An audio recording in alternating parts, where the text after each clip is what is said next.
Before we step inside these walls, make sure you subscribe, because once you hear what happens behind maximum security doors, you won't look at prison the same way again.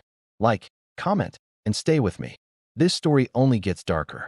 The sirens cut through the frozen Norwegian night like a blade. Blue lights bounced off the snow-covered road as an armored transport van fishtailed around a sharp bend outside Oslo. Inside the reinforced vehicle, shackled to a steel bench bolted to the floor, sat a man who had already changed the course of European history. His name was Erik Vollen. Convicted of orchestrating one of the most devastating domestic terror attacks in modern Scandinavian history, Vollen had been sentenced to the harshest punishment Norway could legally impose: 21 years of preventive detention, renewable indefinitely. But tonight, something had gone wrong. The convoy wasn't heading to Halden Prison, the facility known worldwide as the world's most humane maximum security prison. It was rerouted, classified, emergency transfer. Inside the van, one of the officers kept glancing at the rearview mirror, not at Vollen, but at the unmarked black SUV trailing them at a careful, calculated distance. This wasn't a routine transport, and this wasn't just about one inmate. Maximum security prisons are built to disappear into their environments. Concrete walls, electrified fences, towers that seem to grow from the ground like cold gray trees. They are designed not just to confine bodies, but to contain ideas, influence, and power. In the United States, they call them Supermax facilities. In Russia, they call them special regime colonies. In France, they are maison centrales. In Brazil, federal penitentiaries. Different names, same purpose: control the uncontrollable. And sometimes, that control becomes its own kind of battlefield. Detective Lena Kovac had spent 15 years studying radicalization inside prisons across Europe. Hungarian-born, Interpol-trained, sharp-eyed and composed, she had made a career out of understanding what happens when the world's most dangerous offenders are placed in extreme isolation, or, in some cases, given unexpected freedoms. She was the one who ordered Vollen's transfer, because 3 weeks earlier, an encrypted message had surfaced on a dark web forum frequented by extremist networks. It contained a single sentence: "The architect still designs from inside the walls." Authorities dismissed it as conspiracy chatter. Lena did not. Halden Prison was famous for its approach: private rooms, windows without bars, music studios, kitchens inmates could cook in. It was a model of rehabilitation admired by reform advocates around the world. But what if comfort created opportunity? What if maximum security wasn't about walls, but about influence? When Lena reviewed the internal monitoring logs, she noticed something unusual. Vollen had no recorded violations, no altercations, no disciplinary issues. He was, by all accounts, compliant. Too compliant. Then came the financial irregularities. An inmate in a completely separate wing had received deposits into a third-party account tied to a shell corporation in Estonia. That shell company traced back to an encrypted communications service previously linked to extremist fundraising. There was no direct evidence connecting Vollen, but the timing was exact. The deposits began 6 months after his incarceration. Across the Atlantic, in Florence, Colorado, inside ADX, America's most notorious Supermax prison, former gang leader Marcus Vail had once described the facility as a silent war. 23 hours a day in a concrete cell. No physical contact. Meals passed through a slot. Recreation in a cage resembling an oversized kennel. The goal was absolute control. Break the hierarchy. Break the chain of command. Break the myth. Yet even in isolation, influence traveled. Letters. Legal calls. Codes embedded in harmless language. Maximum security prisons were not just cages. They were ecosystems. And ecosystems adapt. The black SUV behind Vollen's transport vehicle accelerated. Inside it sat 2 men who did not belong to Norwegian law enforcement. Interpol flagged them 5 minutes earlier. One of them was identified as Pavel Orlof, a Russian national previously investigated for financing extremist networks across Eastern Europe. He had never been convicted. Always one step removed. Always insulated. Why was he in Norway? Why tonight? The convoy commander radioed for backup, but the road narrowed between steep rock walls and snowbanks. There was no room to maneuver. Inside the van, Vollen remained motionless, his pale blue eyes fixed on nothing, almost as if he knew. Detective Kovac stood inside a control room in Brussels, watching the live feed. "Intercept them," she ordered calmly. But the situation escalated faster than expected. The SUV surged forward, attempting to wedge itself between the transport van and the escort vehicle behind it. The armored van swerved, nearly losing traction on black ice. No shots were fired. No dramatic explosions. Just a calculated attempt to disrupt. The SUV veered off at the last second, disappearing down a secondary road before authorities could block it. A test. That's what Lena called it. A probe to measure response time. Which meant someone believed Volin was valuable. Not as a symbol, as an asset. The emergency transfer continued under military escort to a classified, holding facility outside Bergen. Unlike Halden, this facility was stark. Concrete. Steel. Minimal human contact. A shift from rehabilitation to containment. Within 48 hours of the transfer, something else happened. In France, an inmate affiliated with a far-right extremist group assaulted a corrections officer, shouting a phrase identical to wording from Volin's original manifesto. In Germany, encrypted chat rooms lit up with speculation about the architect's relocation.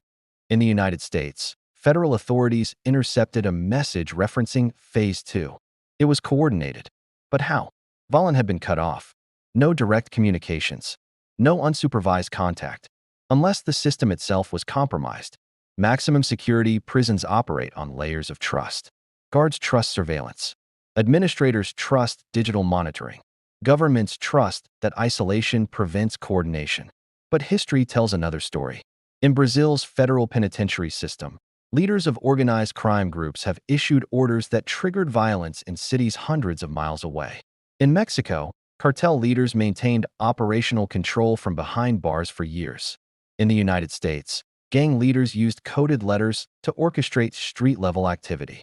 And in Europe, radical networks have leveraged prison time as recruitment propaganda. The walls are high, but information is fluid.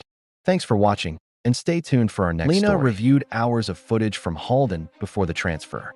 Volin cooking pasta in a shared kitchen. Volin reading alone in his cell. Volin walking calmly across a snow-covered yard.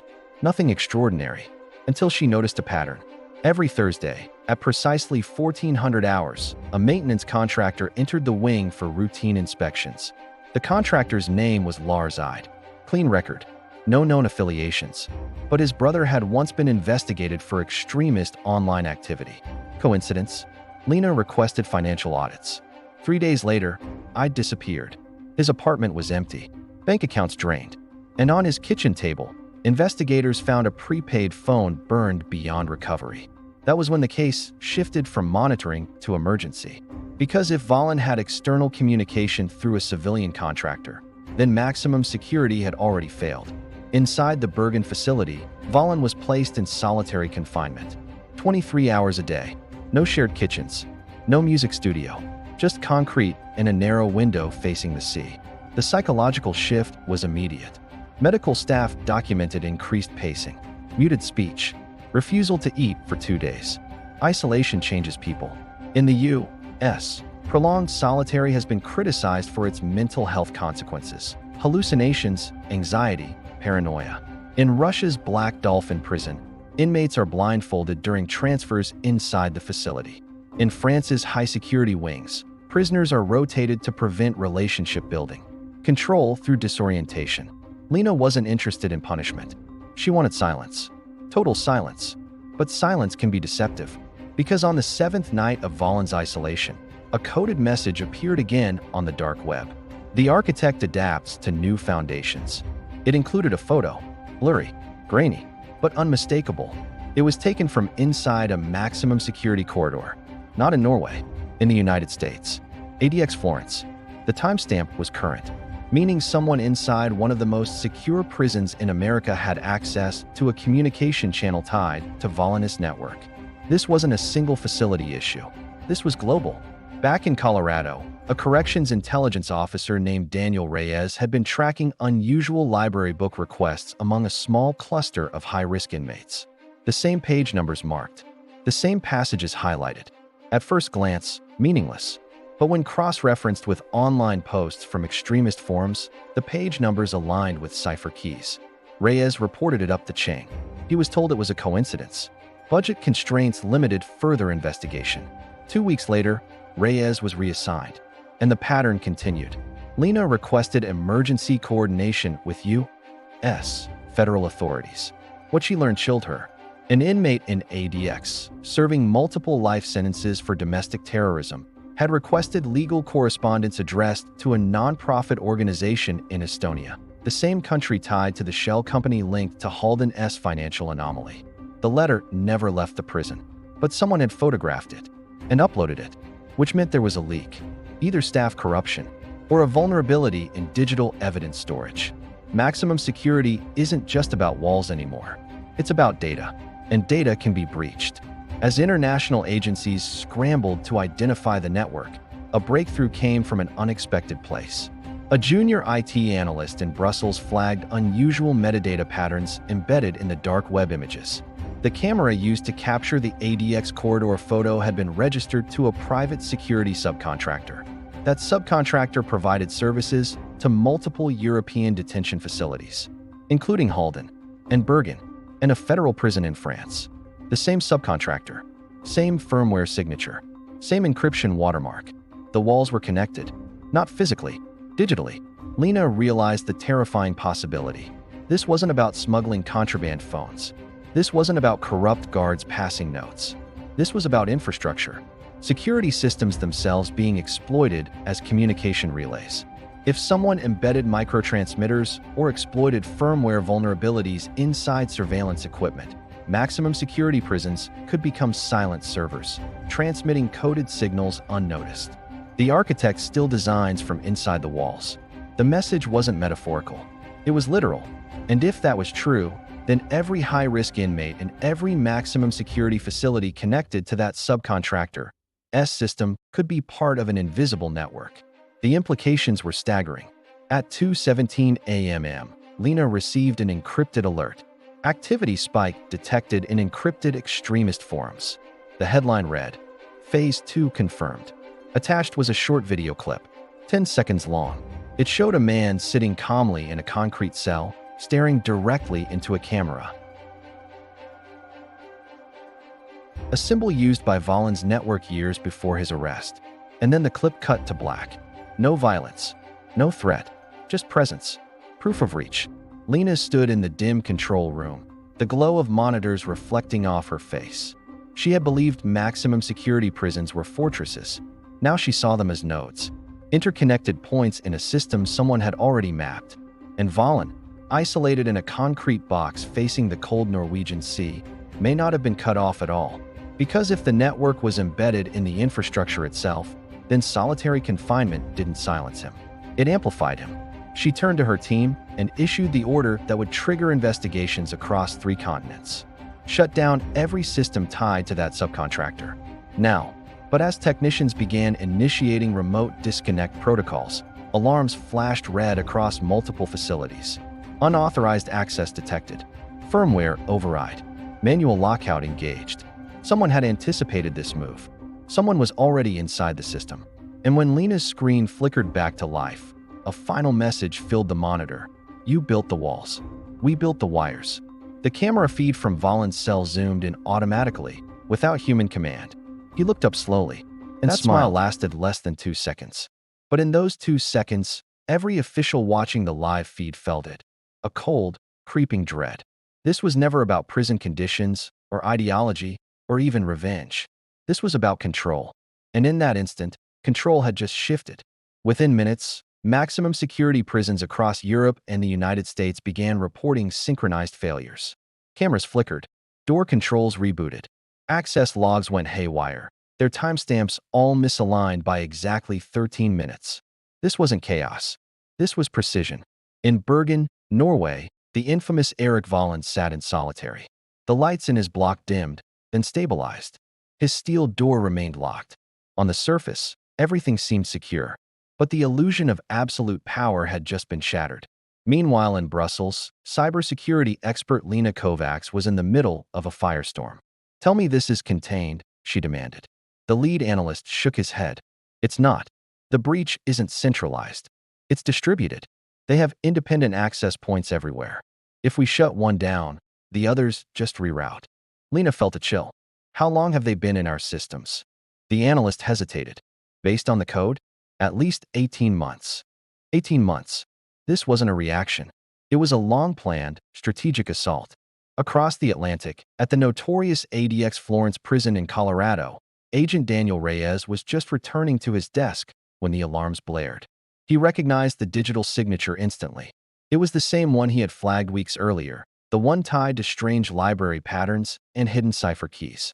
He realized with dawning horror, this wasn't just communication. It was recruitment.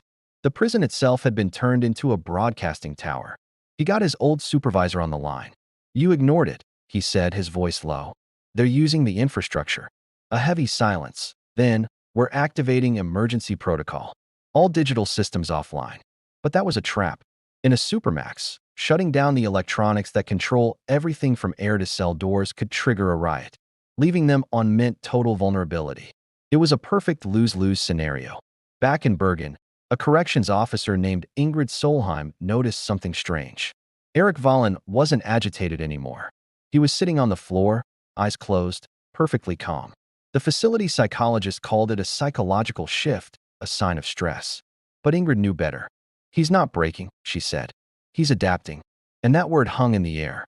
Prisons are built to break networks through isolation. But what if that very isolation becomes a symbol, fueling a mythos of loyalty on the outside? Vollen didn't need to speak. Others were speaking for him. Lena Kovacs assembled a multi-agency task force. Their investigation led them to the cybersecurity subcontractor responsible for prison systems. The company had been quietly bought 2 years earlier by a shell corporation, which led to a trust, which led to a man with no public profile, but one very familiar associate, Pavel Orlof. The same man seen in a black SUV near Vollen's transport. He wasn't trying to intercept Vollen. He was confirming his asset was in place. When investigators raided the subcontractor's office, the hard drives were already wiped. But in a hidden locker, they found the real prize, blueprints. Not of prisons, but of the network itself. Each facility was a node. The plans showed how surveillance firmware could be weaponized to send out tiny bursts of data, too small to ever be detected. And at the center of this terrifying web, a single label, the architect. Lena stared at the blueprints. This had the sophistication of a state-sponsored attack, but the messaging of ideological extremists. It was a hybrid threat, designed for one purpose. It wasn't about freeing inmates. It was about eroding public trust, proving that even the world's most secure institutions were a lie. In Colorado, Daniel Reyes dug into old maintenance logs. He found a chilling pattern. Every time the subcontractor installed a firmware update, a minor, seemingly random disciplinary incident would occur, triggering a temporary lockdown. And during those lockdowns, surveillance protocols would change just slightly, rerouting feeds. It was the perfect cover. They weren't just attacking the system. They were a part of it. The enemy wasn't at the gates. They were already inside, and they had been for a very, very long time. This story is just beginning to unfold. If you want to see what happens when the illusion of control finally shatters, make sure you hit that subscribe button and turn on notifications. You won't want to miss what comes next. Thanks for watching. In the dead of night, the prison's own security protocols became the perfect camouflage. Routine system checks, reboots, and updates. Each created a tiny, precise window. Just enough time for data to be siphoned, altered, or embedded without a single alarm bell ringing. Meanwhile, hundreds of kilometers away in Bergen, a more immediate crisis was unfolding. At 3:42 a.m., the solitary wing experienced a localized power surge. Backup generators kicked in instantly, and the cell doors remained sealed. But for 37 seconds, the surveillance cameras in Eric Vollen's corridor went dark. Manual checks confirmed he was still in his cell, alone. But when the lights came back on, something new was there. Etched faintly onto the concrete wall, behind him was a small symbol. The same one from the dark web video. No tools were found. No debris. Just the mark on solid reinforced concrete. Staring at the live feed, lead investigator Ingrid Solheim felt a chill. "How did he do that?" she asked. The psychologist beside her had no answer. Because maybe he hadn't. Maybe someone inside the prison had. Or worse, maybe the symbol had been there all along, just waiting to be noticed. As whispers of the incident spread, a cybersecurity journalist in London leaked details about coordinated prison infrastructure breaches. Social media exploded. Conspiracy theories ran wild, with some predicting mass prison breaks and others blaming government incompetence. Public trust was eroding faster than facts could stabilize it, which, of course, was exactly what the network wanted. The political pressure on Lena, the head of the task force, was immense. Shut down the facilities? Transfer high-risk inmates to military bases? Every option was a political minefield, but doing nothing was not an option. Then, they got a breakthrough.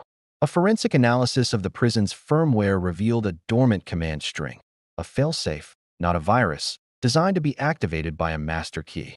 And that key was traced to a single encrypted satellite uplink, used only once, 18 months ago. The origin of that signal? A private research vessel in the Baltic Sea, registered to a company owned by a holding group linked to the shadowy figure, Orlof. The pieces started to click into place. The architect of this chaos wasn't just an idealist. He was a master strategist, and he was mobile. Interpol found the vessel had docked months ago, but its crew manifest revealed a name, Katarina Weiss, a former cybersecurity consultant, fired from a European defense contractor for raising alarms about prison digital vulnerabilities. Publicly disgraced, privately recruited. Her last known location was Oslo, just 2 days before Valen's transfer. Lena's team traced Weiss to an abandoned industrial warehouse outside the city. Inside, the servers were still warm. Multiple screens displayed live prison surveillance feeds, their traffic routed through layers of encrypted networks. One data stream was labeled Node 47, Bergen. They had been watching Valen in real time, but the servers were booby-trapped. Within minutes of the raid, self-wiping software activated, and the data began to evaporate. All except one corrupted file, a short audio recording, a calm male voice speaking English. Control is not confinement. Control is perception. When they questioned the walls, they questioned the law. The voice wasn't Valen's. It was Orlof's. The implications hit like a shockwave. Valen was the ideological fuel, but Orlof was the operational commander, using extremist narratives to mask a much larger game of geopolitical destabilization. The prison network was just proof of concept, a demonstration of systemic weakness. Back in Bergen, Lena made a difficult call. She authorized psychological engagement with Valen, not an interrogation, but a conversation. She needed to test the illusion of his control. Sitting across from him, separated by reinforced glass, she said evenly, "You've lost control." He just tilted his head. "Have I?" "The network is collapsing," she pressed. He smiled faintly. "Networks don't collapse. They evolve. You're alone. Isolation is a perspective, detective." There was no panic in his eyes, only unwavering conviction. He leaned forward. "You're chasing infrastructure," he said softly. "But infrastructure is only the medium." "For what?" Lena asked. "For belief." That word hung in the air. Belief. Even if they patched every digital hole, the idea was already out there. That our most secure institutions were vulnerable, that our power structures were fallible. Belief spreads faster than code, and unlike firmware, it can't be patched. As Lena left the interview room, her phone vibrated. It was a message from her American counterpart, Daniel Reyes. The subject line read, "You need to see this." Attached was a photo of a page from a library book at ADX Supermax prison, with a page number circled. When they cross-referenced it with cipher keys found in Paris, the passage translated to a set of coordinates. Not for a prison, but for a government data center. The network extended far beyond prisons, into the very heart of state infrastructure. This was only phase 1. Lena looked back through the glass at Eric Valen. He was sitting cross-legged again, eyes closed, calm and composed. As if his solitary confinement cell wasn't a punishment, but a command center. And as emergency meetings convened across the globe, one chilling realization united them all. Maximum security prisons were never the final target. They were just the test. Thank you for watching. If you found this story as gripping as we did, be sure to like, subscribe, and hit the notification bell for more deep dives into the world's most complex cases. The coordinates pointed to a windowless government data facility on the outskirts of Frankfurt. Concrete walls. No signage. Armed perimeter patrols. A structure designed to be invisible.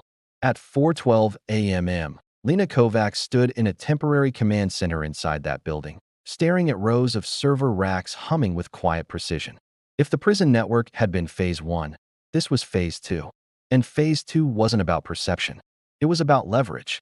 The facility processed judicial databases, biometric records, inmate transfer logistics, classified court filings, digital arteries feeding the justice systems of multiple European states. If compromised, trials could be delayed, convictions challenged, evidence chains questioned, confidence shattered. Daniel Reyes joined via secure link from Colorado. "We ran the cipher against the new coordinates," he said. "The same firmware signature exists here. Not identical, but derivative. Whoever built the prison exploit used it as a prototype." "A proof of concept," Lena muttered. "Exactly." Inside the server logs, technicians identified anomalous microtransmissions identical to those found in Bergen and Florence. Tiny data bursts, disguised as routine maintenance pings. Someone was siphoning information. Not enough to trigger alarms, just enough to assemble something larger. Interpol confirmed Orlof's last confirmed movement. A private charter from Oslo to Frankfurt, 3 days earlier. Passenger manifest falsified. Payment routed through shell accounts. He was here, or had been. And if he was coordinating Phase 2, the timeline was accelerating. Meanwhile, in Bergen, solitary confinement continued. Eric Vollen had been informed that outside contact was restricted pending investigation. He responded with indifference. He ate. He slept. He exercised in controlled intervals. His psychological profile suggested resilience bordering on detachment. But Ingrid Solheim noticed something subtle. When guards performed welfare checks, Vollen occasionally tapped his finger against the metal bed frame. Not random tapping. Rhythmic. Measured. The psychologist dismissed it as self-soothing behavior. Ingrid wasn't convinced. She recorded the pattern and forwarded it to Lena. Back in Frankfurt, Lena played the audio of Vollen's tapping through analysis software. A simple repetition emerged. 3 taps. Pause. 2 taps. Pause. 3 taps. Morse code. When decoded, it spelled a single word. Signal. Her stomach tightened. "Check internal RF interference," she ordered. Technicians swept the solitary wing in Bergen remotely, scanning for hidden transmitters. Nothing surfaced. But then one analyst hesitated. "There's an anomaly in the ventilation frequency range. Extremely low bandwidth." Source: cell block ventilation system. The air ducts. A perfect medium for acoustic transmission. Too subtle for standard detection. They reanalyzed the dark web audio clip from the first broadcast. Embedded within the background static was a similar frequency signature. Vollen wasn't using digital communication. He was using sound. Micro-vibrations carried through infrastructure. Old methods. Low-tech. Harder to trace. Lena's team shut down ventilation connectivity to external monitoring systems. Manual overrides were engaged. But it was clear now. Even stripped of digital access, Vollen could transmit coded signals through physical systems, which meant solitary confinement wasn't isolating him. It was amplifying him. Every isolation chamber became an echo chamber. Every echo became a message. In Frankfurt, the breach deepened. Encrypted judicial files were being copied. Not altered. Not deleted. Copied. Someone was building an archive. Why steal court data? A prosecutor demanded during emergency briefings. Daniel Reyes answered plainly. Blackmail, influence, or exposure. If sensitive evidence chains were released strategically, it could discredit cases. If sealed testimonies were leaked, witnesses could be endangered. The justice system itself could fracture under public distrust. And that fracture would validate the narrative Vollen preached. The system is fragile. Control is illusion. Authorities raided multiple safe houses linked to Orlof's shell companies. One yielded a breakthrough. A handwritten ledger. Old school. Analog. Inside were financial transactions connected to fringe political groups across Europe and North America. Not violent extremists. Populist influencers. Online commentators. Media figures. Funding streams designed to amplify distrust in institutions. The prison breaches were content. Proof points. Fuel for rhetoric. Destabilization through narrative warfare. But Orlof was still missing. And Phase 2 was ongoing. Then came the break. Airport surveillance flagged a man matching Orlof. S-Gate entering a private medical clinic outside Frankfurt under an alias. Lena assembled a tactical team. They moved quietly. No sirens. No public spectacle. Inside the clinic, a surgical suite had been converted into a temporary operations hub. Servers stacked beside anesthesia machines. Portable satellite uplinks hidden beneath sterile drapes. Orlof stood calmly as officers entered. He didn't resist. He didn't reach for anything. He simply raised his hands slightly and smiled. "You're late," he said in flawless English. Interrogation began within hours. Orlof was composed, measured, almost amused. "You compromised prisons," Lena said. "Then judicial infrastructure. What's next?" He leaned back in his chair. In the dead of night, while the world sleeps, a new kind of war is being waged. Not with bombs or bullets, but with bits and bytes. It's a war fought in the shadows, on the invisible battlefields of our digital lives. Imagine this. One morning, you wake up and everything is gone. Your bank account is empty, your social media is posting things you never wrote, and your digital identity has been stolen, twisted, and weaponized against you. This isn't science fiction. This is the world of 0 day, a story that peels back the curtain on the fragility of our interconnected society. Our story follows Elias, a brilliant but reclusive white hat hacker. He's the kind of guy who can see the code behind reality, the vulnerabilities in the systems we trust with our lives. He spends his days patching security holes for massive corporations, a digital ghost paid to think like the enemy. But his life is turned upside down when he stumbles upon a sophisticated piece of malware, a digital phantom unlike anything he's ever seen. It's not just designed to steal data. It's designed to learn, to adapt, and to manipulate human psychology on a massive scale. He soon realizes this isn't the work of some common cybercriminal. This is the work of a ghost from his past, a former mentor known only as Nix. Years ago, Nix taught Elias everything he knows, but their paths diverged. While Elias chose to protect the system, Nix grew to despise it, seeing it as a corrupt house of cards that deserved to be torn down. Now, Nix has resurfaced, not just as a hacker, but as a digital puppet master, pulling the strings of society from behind a screen. The first attack is subtle. A minor stock market fluctuation, a brief power outage in a small town. Things people dismiss as glitches. But Elias sees the pattern. He knows Nix is just testing the waters, probing for weaknesses. He tries to warn the authorities, but they see him as a paranoid conspiracy theorist. They can't comprehend the scale of the threat. To them, the system is infallible. To Elias, it's a ticking time bomb. As the stakes escalate, Nix's attacks become personal. They start targeting Elias directly, not by trying to break his firewalls, but by breaking his mind. Deepfakes of him admitting to crimes appear online. His friends and family receive fabricated, cruel messages seemingly from him. Nix isn't just trying to breach a server. They're trying to isolate Elias, to make him question his own sanity. It's a brutal campaign of psychological warfare where the battlefield is Elias's own mind. This is where the real game begins. Elias has to outthink an enemy who knows his every move, every weakness, every fear. It becomes a relentless cat-and-mouse chase through the dark web, encrypted channels, and forgotten corners of the internet.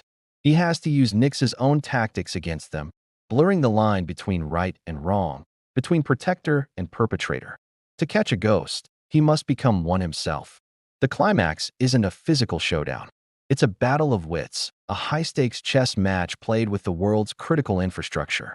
Power grids, financial systems, communication networks, all are pawns in Nix's endgame. Nix's goal is to trigger a total societal collapse, a 0 day event that will reset the world by plunging it into chaos. Elias has mere hours to find a single flaw in Nix's master plan, a needle in a digital haystack, before the entire system comes crashing down. 0 day is more than just a thriller. It's a chilling look at how vulnerable we've become. It questions our blind faith in technology and explores the immense power held by those who understand it. It shows that the most dangerous weapon isn't a virus that can crash a computer, but one that can crash a mind. In a world where reality can be fabricated and trust can be coded away, who do you believe? Thanks for watching. If you're intrigued by stories that make you think twice about the world around you, be sure to subscribe for more.